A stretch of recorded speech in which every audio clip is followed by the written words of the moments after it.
अस्सलाम वालेकुम मोहतरम नाजरीन, मैं हकीम हाजिक। आज हम बात करेंगे अनार के मुतालिक। अल्लाह ताला ने दुनिया में बेशुमार नेमतें तख्लीक की हैं, अनार उनमें से एक है। अनार निहायत खुश मज़ा रसीला फल है। मज़े के लिहाज से खट्टा, मीठा और खट मीठा तीन किस्म का होता है। कंधारी अनार जिसके दाने सुर्ख याकूती रंग के होते हैं, रसीला, चाशनीदार और मीठा होता है। पुराने हकीम अनार की गिज़ाई और दवाई फायदों से अच्छी तरह वाकिफ थे। जदीद तहकीकात भी इसकी तस्दीक करती है। चुनांचे अनार में अज्जा प्रोटीन, ग्लूकोज, कैल्शियम, फौलाद यानी कि आयरन और फास्फोरस जैसे कारआमद अज्जा पाए जाते हैं, जो खून की पैदाइश और बदन की परवरिश में काम आते हैं और खून को हालत एतदाल पर कायम रखते हैं। इन सब बातों ने इस फल को गिज़ाई और दवाई दोनों एतबार से बेहतरीन फल बना दिया है। इसका चाशनीदार रस तबीयत में खुशी पैदा करता है, प्यास बुझाता और साथ ही बदन को अच्छी गिज़ायत भी देता है। अफरावी और खूनी बुखारों में जब मरीज के लिए ठोस गिज़ाओं का इस्तेमाल मुनासिब नहीं, अनार का रस मरीज की प्यास को बुझाता और हरारत को कम करता है और गिज़ायत की वजह से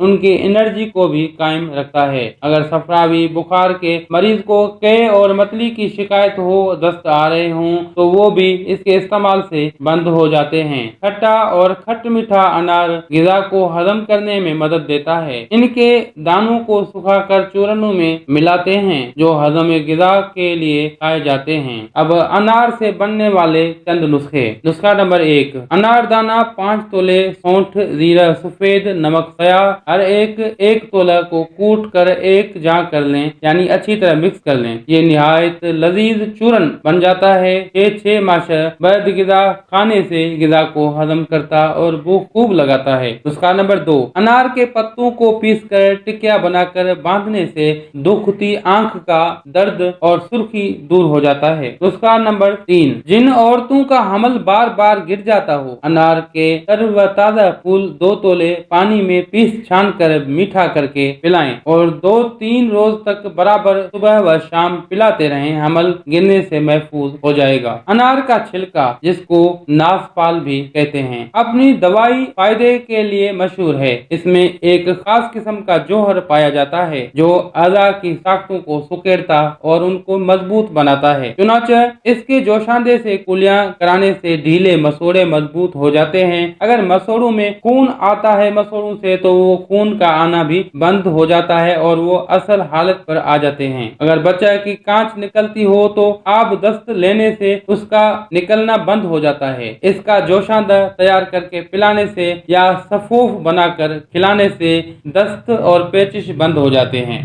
ये अनार के छिलके के चंद नुस्खे थे। आप दस्त से मुराद के उसका जोशांदा बनाएं, उसको फिल्टर करें, किसी खुले मुंह के बर्तन में बच्चे को बिठाएं तो उसका कांच निकलना से मुराद के खुरूज मुकद, जिसको हम कहते हैं, यानी कि आंतों का जो निचला हिस्सा होता है, उसको उर्दू में मुकद कहते हैं, इंग्लिश में अंश कहते हैं। बाद बच्चों में ये आंतों का जो निचला हिस्सा होता है आंत का, वो बिल्कुल कमजोर हो जाता है। वीकनेस की वजह से वो पार्टी करते वक्त या पाखाना करते वक्त उसका वो आंत का निचला हिस्सा जो है वो बाहर निकल आता है। इसे कहते हैं खुरूज मुकद या कांच निकलना। तो इसके लिए आप दस्त लेना उसका अनार के जोशांदे का एक बेहतरीन इलाज है और चंद बार बच्चे को इस आब में अगर बिठाया जाए तो ये तकलीफ खत्म हो जाती है। दरख्त अनार की जड़ की जो छाल है, ये भी दवाओं में काम आती है। और कद्दू दाने, जिसको इंग्लिश में टेप वर्म भी कहते हैं, इनको अच्छी तरह से हलाक करने के लिए एक जबरदस्त तासीर रखने वाली दवा है। दरख्त अनार की जड़ की छाल 4 तोले लेकर 3 पाव पानी में इतना जोश दें कि आधा पानी रह जाए।